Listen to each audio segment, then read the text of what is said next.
महाराज जी, अगर हम जैसे आपने बोला अपना समझ के उनसे मांगिए, अगर वो पूरा नहीं कर रहे तो इसके पीछे हमें क्या समझना चाहिए? बहुत बढ़िया मंगल विधान है उनका, हम जान नहीं पा रहे हैं। उनके मंगल विधान में हमारी कामना बाधा पहुंचा रही थी, इसलिए भगवान ने पूरा नहीं किया। 100% समझ। महाराज जी, बहुतों का प्रश्न है। हाँ, बहुत। क्या होता है, संसार के जीव ये बात समझ नहीं पा रहे। आप भगवान से मांगा, लेकिन आपने भगवान को अपना नहीं माना। सच्ची मानिएगा, सच्ची मानिएगा। अश्रद्धा और श्रद्धा पराये से होती है, प्रभु से नहीं। वो हमारे स्वामी हैं, वो हमारे लिए जो विधान करेंगे बहुत बढ़िया विधान करेंगे। बिल्कुल सच्ची मानिए, आप समझते नहीं। अरे बोले कैंसर हो गया, बहुत बढ़िया विधान। हाँ, अनंत जन्मों में हमने पाप कर्म किए, उसका परिणाम आज कैंसर रूप में आया। आप देख लो कि अब शरीर छूटेगा, भय सवार हो गया, तो जितनी श्वासें राधा राधा जप लो तो भगवान की प्राप्ति हो जाएगी। अगर कैंसर जैसा दुख ना होता तो भगवान की याद ना आती, भोगों में भूल जाते। ये बड़ी कृपा हुई। शरीर तो जाएगा ही, शरीर क्या केवल कैंसर से जाता है? अरे भैया, ऐसे ऐसे दृश्य हैं, खूब खाए पिए, फिल्मी गाना बज रहे हैं, महंगी गाड़ी में बैठे, और एक क्षण में गाड़ी में आग लगी, सब भस्म हो गए। कितने ऐसे समाचारों में नहीं आते? कितने ऐसे खूब आनंद, एक्सीडेंट हुआ, चिथड़ा उड़ गए। इसका कोई भरोसा है? हमारी कामना नहीं पूर्ण हुई, कोई भगवान मंगल विधान है नहीं। भगवान के पास कोई कमी है? कुबेर जैसे जिनके सेवक हैं, वो हमको क्यों नहीं दे रहे? जरूर न जरूर हमारे ऊपर कृपा है। क्या कृपा है? हम गरीबी से जी रहे हैं, बड़ी विपत्तियां हैं, क्योंकि संसार में सुख नहीं है। ये तुम्हें अनुभव कराने के लिए भगवान, आप तुम चलो भगवान की तरफ। भगवान रास्ता देते, पर जीव हट करता है, नादान बालक की तरह। जैसे छोटा बालक कार, हवाई जहाज, वो प्लास्टिक के लिए होते, और वो बिरज गया कि मुझे ये चाहिए, नहीं देगा तो वो फैल के रोने लगता है। फिर विवश होकर माता पिता या तो लाके दे देते हैं, और या फिर एक और नया काम करते हैं, थप्पड़िया देते हैं। तो हम लोग कुछ ऐसे ही जिद्दी बालक है, तो फिर थप्पड़िया भी देते हैं यार। तो उनको समझाया, समझ में नहीं आ रहा।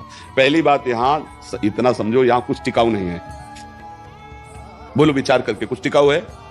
ना हमारा शरीर टिकाऊ है, ना कोई भोग टिकाऊ। यदि भगवान हमको ये जो टिकने वाली वस्तुएं नहीं ना देकर हमें अपनी भक्ति दे दे, वो अपने को दे दे, अपना प्रेम दे दे, तो हम पर कृपा ही तो कर रहे हैं। तो ये भक्ति का मार्ग ही तो खुल रहा है। जब सब जगह ठोकरें लगती, कोई नहीं अपना हो, तब भगवान याद आते।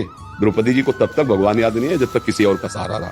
हमें लगता है हर विधान मेरे भगवान का मंगलमय है। यदि हम कह रहे मांगो, यदि नहीं पूरी हो रही तो ये विचार कर लो कि कोई मंगल भगवान का विधान है। नहीं, उनको देने में क्या था? अब हम शांत हो जाते हैं, ना भगवान पे श्रद्धा करते हैं और ना उस मांग। आप देख लेना, मंगल होता चला जाएगा।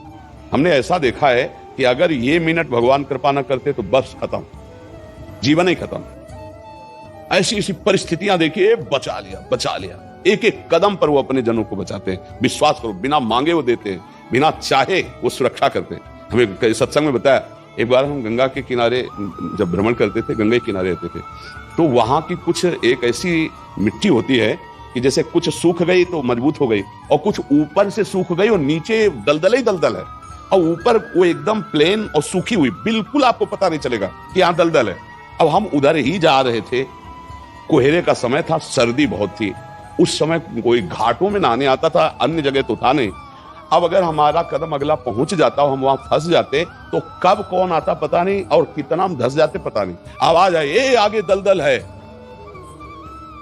डंडा, छड़ी रखते थे ना, ऐसे आगे डंडा किया तो मलाई जैसा पापड़ी हटी और मलाई जैसी आगे की, मतलब समाते चले जाते। अब हम लौट के देखा, कोई आदमी नहीं रहा। बार बार ये भगवान भगवान बोले, भगवान बचाए। ऐसे सैकड़ों जगह हमने देखा कि हमारे भगवान हमको कैसे दुलार करते हैं, कैसे रक्षा करते हैं। वो हमारे, वो आपके, लेकिन आप अपना उनको नहीं मान रहे। अपना मान करके यदि बात रखें तो पक्का वही वो करेंगे जिससे मंगल होगा। दे देते हैं तो हमारी हानि नहीं होगी, और नहीं देते हैं तो जरूर हानि होने वाली थी, इसलिए भगवान ने नहीं दिया। हमको लगता है अगर इतना हो जाता तो यार उनका क्या बिगड़ जाता, लेकिन उनको कुछ ऐसी परिस्थितियां देते हैं जिससे तुम्हें ज्ञान प्राप्त हो, घेर देते हैं ऐसी परिस्थिति में। नहीं देते भाई भोग सामग्री। अब उसको एक ही बात याद है, अच्छा भगवान ही एक सहायक है। वो पूरा मन भगवान की तरफ। अगर हमें दुख न मिले, संसार से विपत्ति न मिले, तो भगवान की तरफ चलने का मन ही नहीं करेगा। भोगों में जब अच्छा अनुकूल भोगों, कहाँ उनको भगवान थोड़ी सुहाई देते हैं, उनको तब सुहाई देंगे जब दुख विपत्ति आएंगे। इसलिए हमें लगता है भगवान से मांगे और कामना पूर्ण ना हो, नाराज ना हो, उसमें कोई मंगल विधान भगवान का पक्का मान लीजिए, पक्का। भगवान जिस पर प्रसन्न होते हैं उसे खुद को देते हैं। ये टिकाऊ चीज नहीं है यहाँ कोई भी। इतना एक हम कई बार उदाहरण दिया है। एक बार भगवान शंकर और माता पार्वती प्रसन्न मुद्रा में थे, तो बोले चलो आज भक्तों के दर्शन करते हैं। माता जी ने कहा चलो। भगवान एक साधु के वेश में हो गए, माता जी पीछे साध्वी के रूप में हो गई। एक धनी आदमी चारपाई पे बैठा सुपारी कतर के खा रहा था, 50 गाय भैंसे सब। उससे कहा भाई 100 ग्राम दूध दे दो, हमारे ठाकुर को स्नान करवाना है। तो बिगड़ गया, न जाने क्या क्या अशुद्ध शब्द बोल गए। पार्वती जी एकदम रुद्र दृष्टि में, हम दर्शन कराने आए भक्त के। पहले धूप का कष्ट सह ले तो छाया का सुख मिलता है, पहले आप भक्त के दर्शन करो तब तुम्हें भक्त के दर्शन कराएंगे। हटे भगवान शिव और कहा हे भगवान श्री हरि, इसके पास जितनी संपत्ति है इससे और 100 गुना इसकी बढ़ जाए। माता जी और ढरदानी तो कहते ही उसने 100 ग्राम दूध नहीं दिया, गाली दी ऊपर से। और ये भगवान ऐसा, फिर भगवान बोले आओ चलते हैं तुम्हें भक्त के दर्शन कराने। तो एक गांव में गए, वो फुसा की झोपड़ी थी, उसमें उसकी माँ रहती थी, एक गाय थी, जवान आदमी।